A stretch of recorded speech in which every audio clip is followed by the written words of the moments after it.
Jesse Sawyer here to bring you an all dumbbell exercise routine for that senior, for your grandfather, for your grandmother, or possibly just for you sitting at home and you're tuning in right now. You could have an injury, you could have a disability, you could be a senior, and again, it's an all dumbbell exercise routine. Now, if you don't have those dumbbells, it's okay. You don't need those dumbbells to activate the muscles that we're going to be targeting today. You can just use your imagination, ball up those fists, take out some of that aggression, and get busy with me while you get swole, while you get pumped up, and while you get those muscles energized. I am your host, Jesse Sawyer, nationally recognized inclusive fitness trainer, Silver Sneaker Flex instructor, and you can find out more about me. Visit my website, www.jessesawyer.com. Although it's under construction right now because we're updating it. However, it's still out there, and you do need to contact me. Now, like I said, we're going to be using these lightweight dumbbells. I have a set of 5. If you don't have any, you don't need to have any to do these exercises. However, before we do get started, if you have any lightheadedness, pain, dizziness, discomfort, or fatigue, hit the pause, come back a little bit later. The other thing is that virtual liability. You should always consult with your physician before engaging in any physical activity program. By participating in this online exercise with me, you assume all dangerous, hazardous risks of such participation.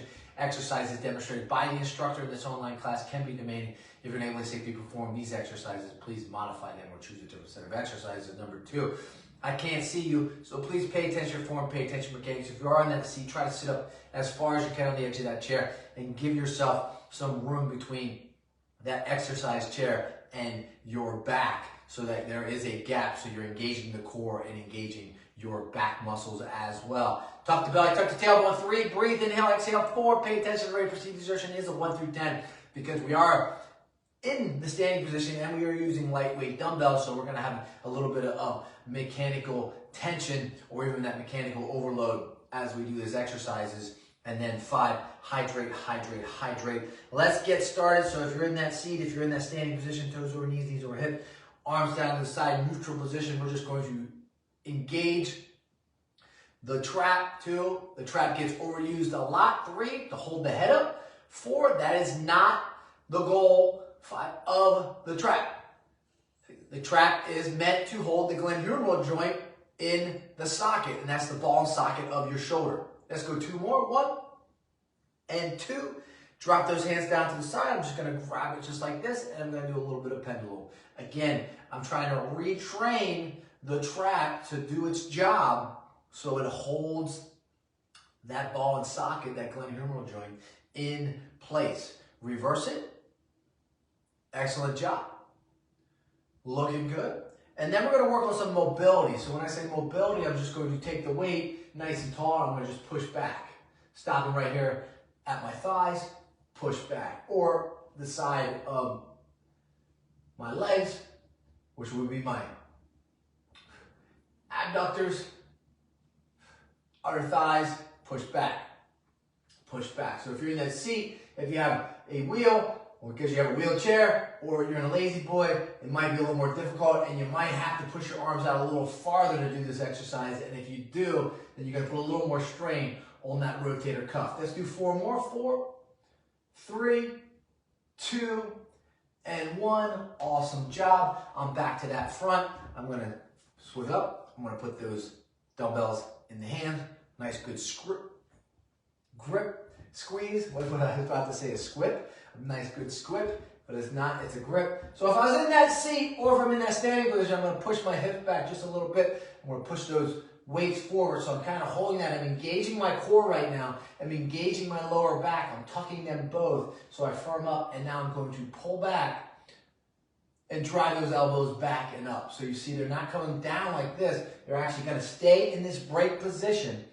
Elbows bent a little bit up. And I'm trying to squeeze my scapula together, and I'm bringing those elbows back, and they're coming back and in. So I'm still trying to catch that part of the lat by bringing those elbows back and in or down and in, and I'm trying to really take them back and squeeze just like this motion right here you can see. So let's get 4, 3, 2, and 1, and rest. Shake them off a little bit. Awesome job. looking good. How's it feeling at home right now? Because what we're going to do now is we're going to drop that one dumbbell and we're going to hold on to another one. So if you need any hydration, grab that hydration. Again, functional exercises for you, standing, seated. Here we go. I'm going to go to the side, a little angle view here, and I'm going to just curl it up right to here, and I'm going to lift those elbows. As soon as they lift off the rib cage, what I want to do, because that weight right now is really in line with my mouth, is I want to shrug those shoulders. And then I'm going to try to push it up the rest of the way. Bring it back down. Once that weight gets within line of my mouth, I want to relax those shoulders, take that shrug away. Now you can do this with or without the weight. If you do it without the weights, just interlock your hands without the weight, with the weight on the outside. So as soon as they leave the rib cage, shrug and push up the rest of the way. To where it's comfortable and where you're not feeling any discomfort or pain. And again, you're just trying to put that weight on a shelf. You're not necessarily going vertical where you're getting that full extension. You're extending it out onto a shelf. Shrug and then lift. Place that weight on the shelf. Bring it back down. Nice little shrug right here. Lift up. Place that weight. Relax the shrug. Drop those arms down. Weight comes up. Shrug right here. Keep the shrug. Lift, lift, lift. Relax. Take the shrug away. Nice shrug here. Lift. Place on the shelf. Bring it back down. Relax. Take the shrug away. Drop those elbows into the rib cage. One more time. Lifting up. Shrug. Place it on the shelf. Relax the shrug. Drop it all the way down. Again, you're retraining the trap to do its job. Not to hold the head up, but that trap, as it's engaged, is holding the shoulder blade, that ball and socket, that glenohumeral joint in place, and it's also making the scapula do the work that they're meant to do. Protraction and retraction. Taking that weight down from here, it's going to be just resting. We're going to go into a sumo if you're in the standing position. So you're going to take that foot, left foot and right foot, and you're going to put it into a 10 and a 2 position. And you're going to see I'm in a nice wide position.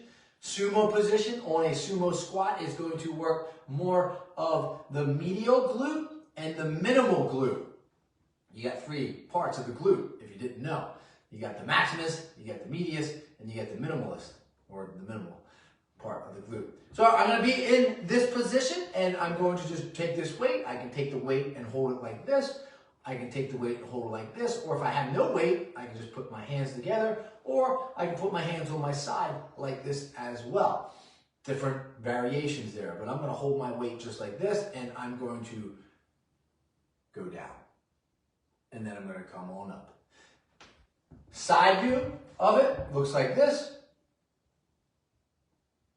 And again, the real key is push those hips back first and then descend. And a lot of individuals, as you age, what happens is it gets really tight, and when you try to push back, you're like this, going down. That is not a good move because it's putting a lot of pressure on your knees. Or you're going like this and pushing your knees that way, and you're really not pushing the hips back. So you really want to push the hips back. Use a wall if you need to. Push the butt into the wall first and then slide down it. And it's going to actually help with your form a little bit more if you push the weight and the booty back into the wall and then slide down and then come up. Booty goes into the wall, slide on down, and then on up.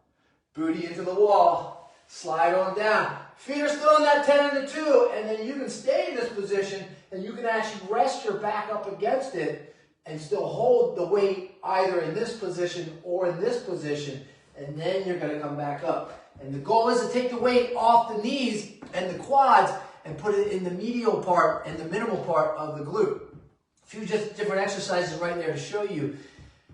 If you could do them at home, great. If you couldn't because you're in that seated position, then you would want to do it like this. You're kind of bending forward with it and then coming up because you can't do the squat. So for those in the seated position, and we'll do this from the standing position as well for those individuals at home, is you're just going to bend and then come on up, keeping those feet in that sumo position still. And now you're going to just work that good morning exercise. or sort of like an RDL, pushing that booty back, lowering that weight. As you push back, that weight just naturally lowers. So my hands are just kind of hanging, pushing the booty back, lowering that weight, coming on up. If you're in the seat, you're doing the same thing. Keep the head above the heart so you don't have that orthostatic hypertension, and just keep lowering it. Now, if you want to change it and want to hold it like this, you may hold it like this. You may just grab that towel, that remote control, that pillow, and then come on up. There you go. A few different exercises for you. Lightweight dumbbells, dumbbell routine, use the wall, use one dumbbell, and make sure you hydrate throughout as we go and we incorporate different types of dumbbell exercises into your daily activity. Thank you for joining me. Keep on coming back. There you have it. Some trap exercises to reduce the trap, hit the shoulder, work on some mobility, and then also to work on some of that postural part, that booty that we call the glutes. Peace, my friends. Have a great day.